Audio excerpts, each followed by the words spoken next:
Okay, welcome again. This is our second match press conference, Algeria versus Iceland. We'll start with the coach comment about the match, then Captain Qadir comment about the match, then your questions.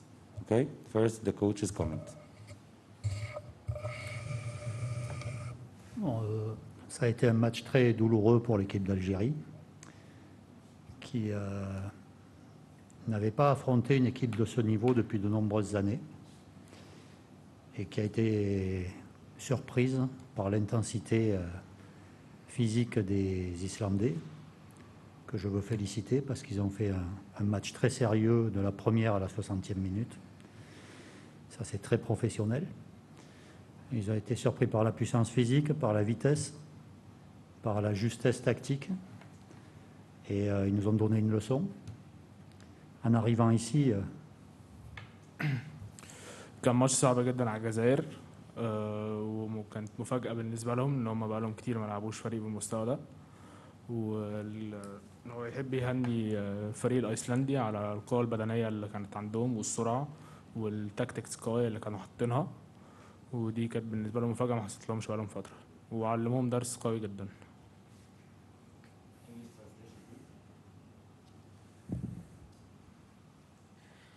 He said that it was a hard match.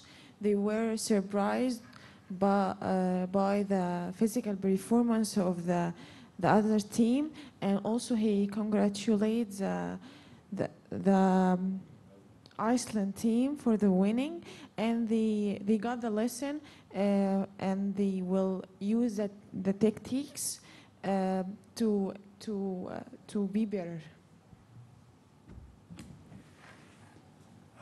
En venant ici, sur ce championnat du monde, je me doutais qu'on aurait des moments difficiles. Je pense que mes joueurs ont beaucoup appris aujourd'hui. Ce qui me déçoit un petit peu, c'est leur manque d'agressivité. Et sans agressivité au handball de haut niveau, on ne peut pas espérer grand-chose.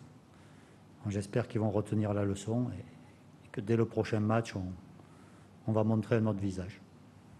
هو جايب البطولة دي بتاعت كأس العالم وهو جايب بطولة كأس العالم دي كان متوقع ان ما كانش متوقع ان هو هيقابل فرق ما كانش متوقع خسارة بالشكل ده وكان بالنسبة له ان هو يطلع احسن مستوى عندهم وهم اللعيبة بتاعته كان ناقصهم جرينتا يبقوا اجريسيف زيادة ناقصهم يبقوا اجريسيف زيادة هم كانوا موجودين النهارده وهم اتعلموا حاجة كويسة يعني.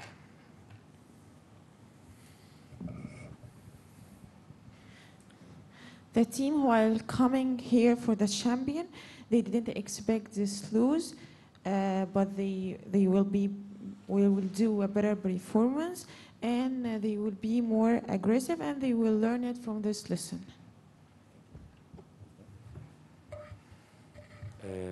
Captain Qadir's comment, then your questions.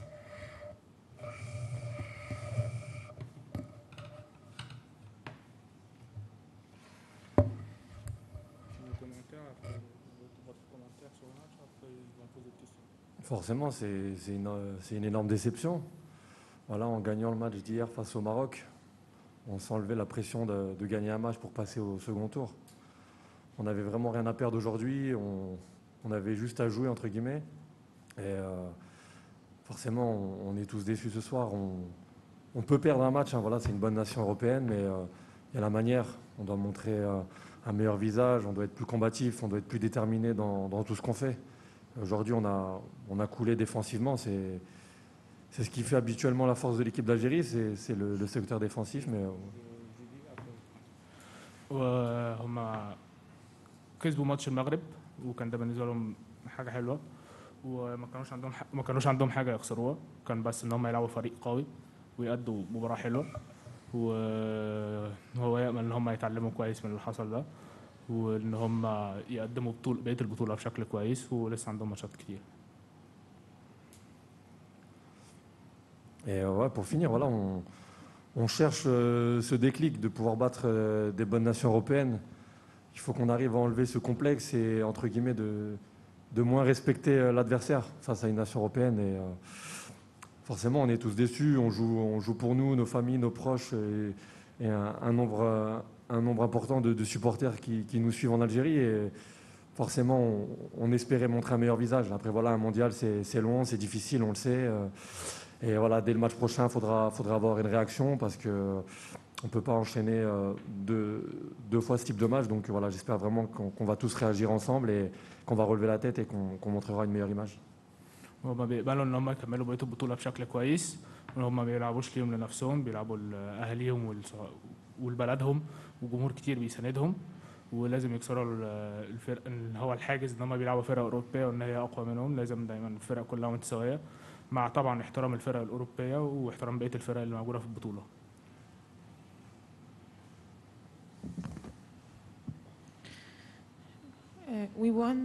We won Morocco team. They didn't. They want to meet a strong team, so they learned from playing with this strong team and promised to play better in the next match, and will show a better performance. This match wasn't only for themselves, but also they present their country and they respect the European teams.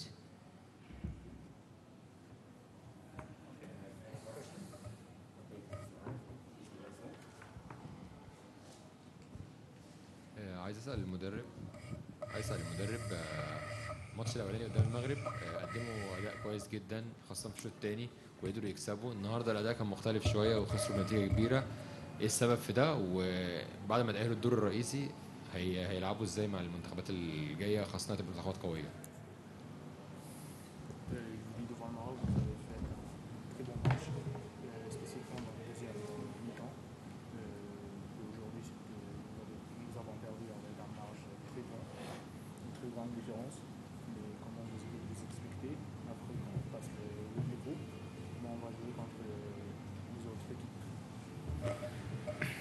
Vous savez, il n'y a pas de miracle dans le sport de haut niveau. Mon équipe a beaucoup de joueurs qui sont en Algérie et le championnat est arrêté depuis presque un an. Ils n'ont pas fait de match. Les clubs ne s'entraînent pas. Ils se sont seulement entraînés depuis le mois de septembre avec l'équipe nationale.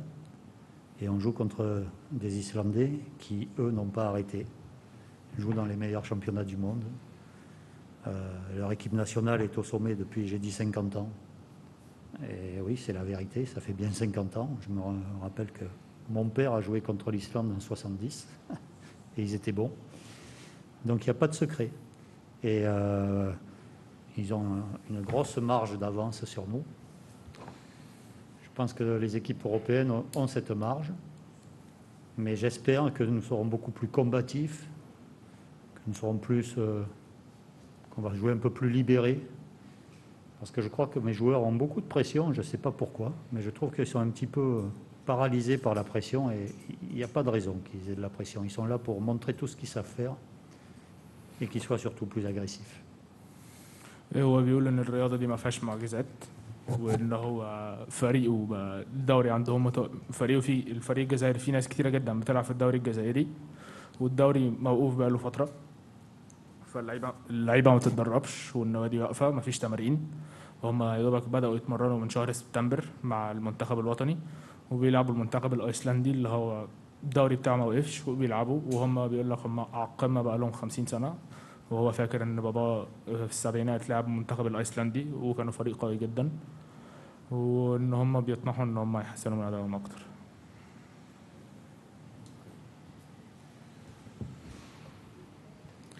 The question was the reason for the different performance between the Morocco and Iceland team. He said that sports don't have miracles.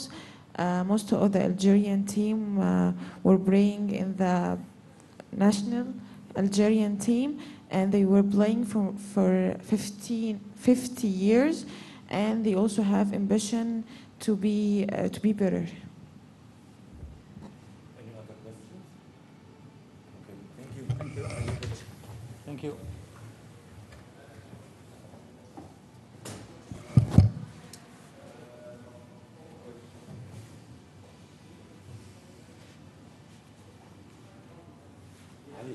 Ali. علي ما تطلعش من الباب ده.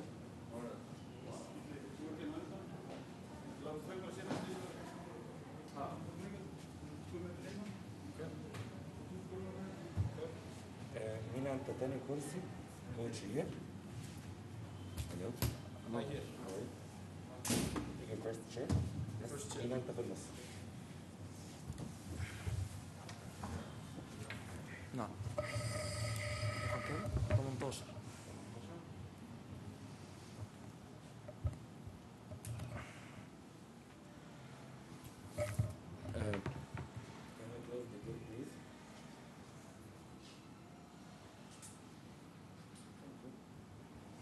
Okay, welcome again. This is Iceland and Algeria match in the 27th Handball World Championship. And now it's the Iceland national team press conference. We will start with the coach comment, then the player comment, then your questions. Okay? Thank you. Good evening. Yes, I think we played very well in this match. We were very well prepared, and we started to play good defense almost from the beginning. We also played very well in attack against 3-1 defense and 6-0 also. We were playing with discipline and together, and many of my players made great goals. And I'm happy also that we are, we are 22-10 ahead at halftime. I said to my players in halftime we have to continue to play good. Sorry. اوكي هو بيقول ان هو مبسوط جدا من ماتش النهارده. كانوا مستعدين بشكل كويس جدا. كانوا بيلعبوا بشكل ممتاز على الصعيد الدفاعي والهجومي. كان شايف ان هو عنده افضليه بشكل كبير في فكره الدفاع 6-0 او حتى الهجوم 3-1 في الانفرادات. كان مبسوط جدا وخلص الشوط الاول متقدم 22-10 ودخل للعيبه قال لهم احنا عايزين نستمر في الهجوم بتاعنا وعايزين نحافظ على النتيجه والفرق يكون اكبر كمان. It is not always easy to come into second half if you're leading with 12 goals as we were. So that was our goal also for second half, to continue to play good, and every goal is very important. We did it very well, and I'm happy with the result. هو بيقول ان هو مبسوط جدا ان هو الشوط الثاني كمان قدر يستمر في النتيجه الكبيره. بيقولوا انه من الصعب ان انت تكون مخلص الشوط الاولاني متقدم فرق 12 جون ومع ذلك تنزل الشوط الثاني تحافظ على الافضليه بتاعتك وتكمل. وقال انه كمان كل جون بالنسبه له في الماتش كان له قيمه كبيره وان هو ما ينفعش كان يتساهل او ان هو يقف عند حد معين من الاهداف. وهو مبسوط جدا من اجل الماتش ده. Yeah, we know we have a very difficult game ahead of us against Morocco, and we respect the team of Morocco, of course, and every game in this tournament is difficult. So we have to prepare very well to have a good result against Morocco. هو بيقول انه عارف انه عنده ماتش صعب جدا الماتش الجاي مع منتخب المغرب. منتخب هو بيحترمه بشكل كبير وعارف ان المنتخب كبير. بيقولوا ان هو محتاج برضه يستعد بشكل ممتاز للمباراه الجايه عشان ياخد النقاط بتاعه الماتش ده. بيقولوا ان احنا في كاس عالم كل مباراه بنفس الاهميه، كلها مباريات كبيره ولازم نحافظ على كل المباريات بتاعتنا لكل تقريبا نقطه، كل ماتش بنقطتين زيه زي اي ماتش تاني.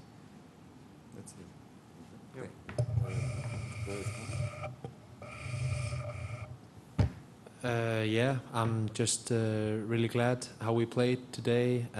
We were really consistent the whole game, and we were really focused, and we respected the Algerian team, and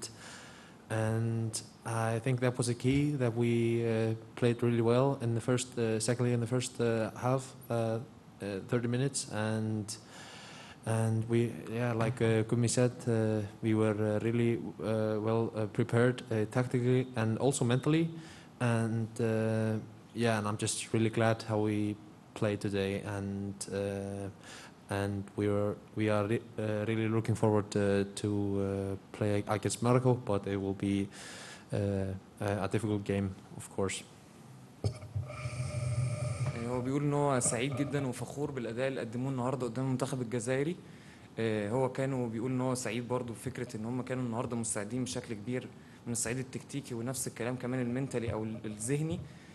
كان مبسوط جدا بالاداء بتاعهم بالذات في اول ربع ساعه من الشوط الاولاني. قدروا هم يكون معاهم الافضليه وقدروا يكملوا كمان نفس الكلام ده على مدار الشوط. فهو سعيد جدا، وهم كلهم بينظروا ان هم منتظرين ماتشاتهم الجايه بالذات قدام منتخب المغرب، عارفين ان هم منتخب كويس وبرضه بيستعدوا له بشكل مميز جدا. We're done? Okay. Any questions? Okay.